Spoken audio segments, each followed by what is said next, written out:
Hello, my students. This is the woman who disappeared. I would like to pay attention to the quotations in these chapters, four chapters. Um, Enjoy yourself.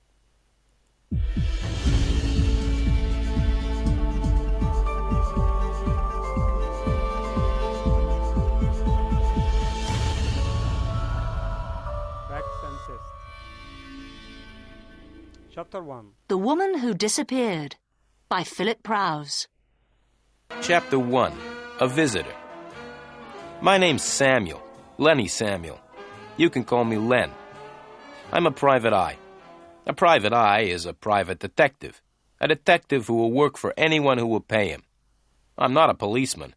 I work on my own as a private eye. My office is on the west side of Los Angeles, on the fourth floor of a high building.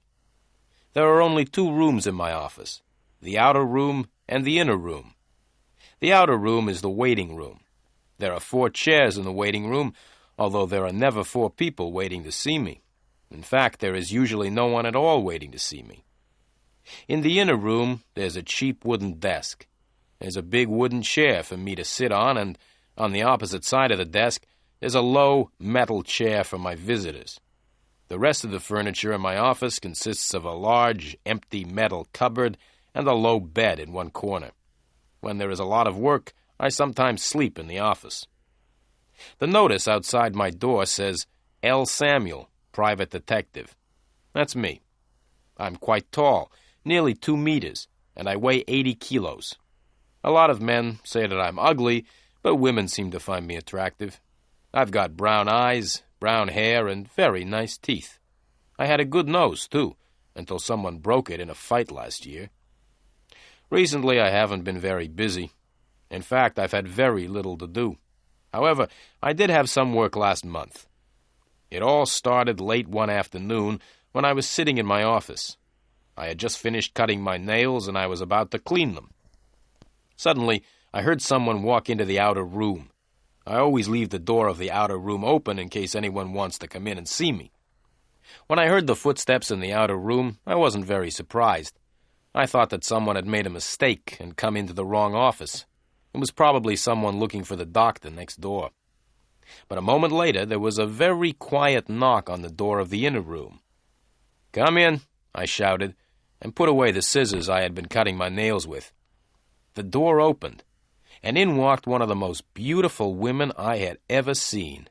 She was about 18 years old, with blue eyes and long blonde hair. She was wearing a smart green coat and had a big brown handbag over her shoulder. "Excuse me," said the girl. "I'm looking for Mr. Samuel." "I'm Samuel," I said with a quick smile. "Come in and sit down." The girl didn't smile back at me. "No, I won't sit down," she said. "Well, if you won't sit down, at least come in and close the door," I replied. The girl came in, walked over, and put her handbag on my desk. "Now," I said, "what can I do for you?" "I need help," said the girl slowly, "but I don't know if you will be able to help me. Are you a real private detective?" "Of course I am," I replied angrily. "Didn't you see the notice on the office door? It says L. Samuel, Private Detective. I'm Samuel. I'm a private eye." "All right, Mr. Samuel," the girl said coldly. "There's no need to get angry. I have a little job for you." "Right," I said quickly. "What do you want me to do?" "It's very simple, really," the girl replied. "I want you to find my sister. She has disappeared." Chapter 2. Please find my sister. "I see," I said. "Your sister has disappeared. Have you reported her disappearance to the police?" The blonde girl shook her head. She looked very nervous and was starting to cry. "No, I haven't told the police," she said. "I don't want any trouble with the police. I just want you to help find my sister." She took a small pink handkerchief out of her handbag and dried her eyes. "All right," I said. "Tell me all about your sister." "Her name is Elaine Garfield," said the girl. "And what's your name?" I interrupted. Helen Garfield," she replied. "My sister disappeared a week ago. We had arranged to have dinner together last Monday night, but she didn't come." "Perhaps your sister didn't come because she doesn't like the food you cook," I suggested. Don't try to be funny. I flew all the way from New York to see her last Monday, she said angrily. Oh, so you don't live in Los Angeles, then? I said. No, she replied quickly. I live in New York. I flew right across America to see my sister, but when I got here, I discovered that she had disappeared. How do you know she has disappeared? I asked. Perhaps your sister just forgot about the dinner. The blonde girl took a deep breath. Look, she said, let me finish my story. If you don't stop asking questions, I'll find myself another detective. Right, I said. I'm listening. I waited for my sister last Monday evening in my hotel, said the girl, but she didn't come. I telephoned her, but there was no answer. So the next morning I went to the office where she worked. At her office, they said that she had been to work the day before, on the Monday. They also told me that she'd left suddenly, in the middle of the afternoon, without telling anyone. After that, I went round to her flat, but there was no one there. The girl stopped for a minute, and then continued. Mr. Samuel, she said, I'm very worried about my sister. It's not usual for her to disappear suddenly like this. I'm sure that she's in danger, and I want you to find her. All right, I said. It may be easy or it may be difficult, but I'll find her. But first, tell me why you've waited 3 days before coming to me. That's none of your business, the girl said. Okay, I replied. Your sister's name is Elaine Garfield. What does she look like? Oh, that's easy, Helen Garfield replied. She looks like me. We're twins. Now, Mr. Samuel, how much money do you charge? $50 a day, I said. Very well, Mr. Samuel, said the girl, but $50 a day is a lot of money. I hope that you will work hard for it. Oh, yes, I replied with a smile. I'll work very hard. Now give me the address of your sister's flat and the name of the office where she works. I'll start work at once. The blonde girl wrote the addresses on a piece of paper and gave me the paper. One more thing, I said. Can you give me your address, too? That won't be necessary, she replied as she picked up her handbag. I'll come and see you again tomorrow afternoon at 5 o'clock. Goodbye, Mr. Samuel. Without waiting for an answer, the girl turned around and walked out of the office. As I watched her walk out of my office, I smiled to myself. This is better than cleaning my nails, I thought. Then I began my work. Chapter 3. The Manson Building. After the blonde girl had left my office, I looked at the 2 addresses which she had written on the piece of paper. The first was Elaine Garfield, apartment 716, Manson Building, Sunset Place. The second address was Meyer and Meyer, attorneys, Title Insurance Building. Putting the paper in my pocket, I got up and walked towards the door. Then I stopped and went back to my desk. I opened the top left-hand drawer and took out my gun, a .38 Smith & Wesson. Then I put the gun back in the drawer. I decided that it was safer to leave it behind. It's easy to get shot if you're carrying a gun. I ran down the stairs, all 4 floors, and out into the street. My old gray Chrysler was outside, so I jumped in and drove off fast, towards Sunset Place. The Manson Building was a tall, ugly block of apartments. I parked the Chrysler outside and walked towards the big glass front doors. "Hey, mister," a voice said. I continued walking. "Hey, mister," said the voice again. "You can't leave your car there." I stopped and turned around. A man in a gray uniform was standing by the Chrysler. "Hey, mister," the man repeated. "You can't park your car here." "Why not?" I asked.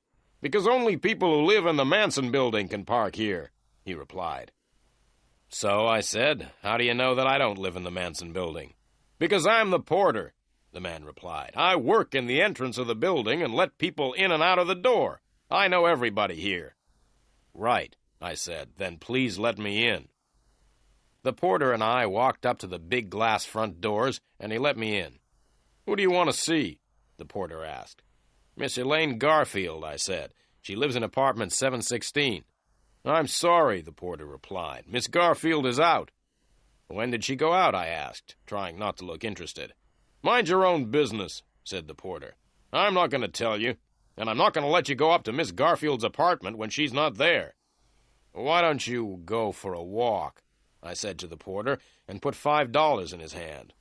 I gave the porter the money to make him go away. The porter shook his head. "No," he said. I gave the porter $5 more. "Now go for a long walk," I said. The porter went out into the street, and I went up to apartment 716, Miss Elaine Garfield's apartment. Chapter 4. A very tidy apartment. I rang the bell beside the door of apartment 716 and waited. There was no answer. I rang again, but there was still no answer. Then I took a small, square piece of plastic out of my pocket. I looked around. I was alone. I pushed the piece of plastic into the space between the door and the door frame and moved the plastic up and down. In a minute, the door opened, and I went into the flat. I stood still and listened. There was silence. I switched on the light and looked around. It was a modern apartment. I was standing in the living room. Through an open door on my left, I could see the bedroom, which was very neat and tidy. I looked in the wardrobe. It was almost empty. That's funny, I thought. People who disappear don't usually take most of their clothes with them. They only take their clothes if they've been planning their disappearance for a long time. I walked back into the living room and searched it carefully, but I found nothing to explain Elaine Garfield's disappearance. Then I went into the kitchen. The kitchen was also very clean and tidy. There were no dirty plates or cups. There was no old milk in the refrigerator. Everything was in its place. Well, I thought, there's only the bathroom left to search now. The bathroom, too, was empty and clean. I walked quickly around the flat, making sure that I hadn't forgotten anything. I wiped everything I had touched with my handkerchief because I didn't want to leave any fingerprints. Then I switched off the lights and opened the door to leave. But I didn't leave. There were two men standing outside the door. One of them was short and had red hair and a nasty smile. The other was quite tall and was wearing a hat pulled down over his face. The one with the hat was holding a gun, and the gun was pointing at me. I tried to close the door, but the red-haired man put his foot out to stop the door closing. I let go of the door. The door opened, and both the men came in. The one with the hat was in front, and he was still carrying the gun. "Hold your hands up in the air," said the man with the gun. Then he turned to the red-haired man. "See if he's got a gun on him, Joe." Joe, the red-haired man, came over towards me. I waited. When Joe was between me and the man with the gun, I jumped. I jumped forward and caught Joe around the neck. I held him in front of me. The man with the gun couldn't shoot because he would hit his friend. "Right," I said to the man with the gun. "Get out of the way. I'm leaving now, and I'm taking your friend with me." Holding Joe in front of me, I walked slowly towards the man with the gun. Then something went wrong with my plan. The man with the gun started to laugh. He put the gun back in his pocket and stood laughing. "Why are you laughing?" I asked. "I'm laughing because you're so stupid," the man with the gun said, and walked up to me. "Stop," I said, "or else I'll—" "What will you do?" asked the man with the gun. "You can't do anything. I'm the one with the gun." As he said this, the man leant forward. He pulled Joe out of my hands and hit me in the face. I must say that I wasn't expecting to be hit in the face. It hurt. It hurt even more when he hit me again, and I fell on the floor.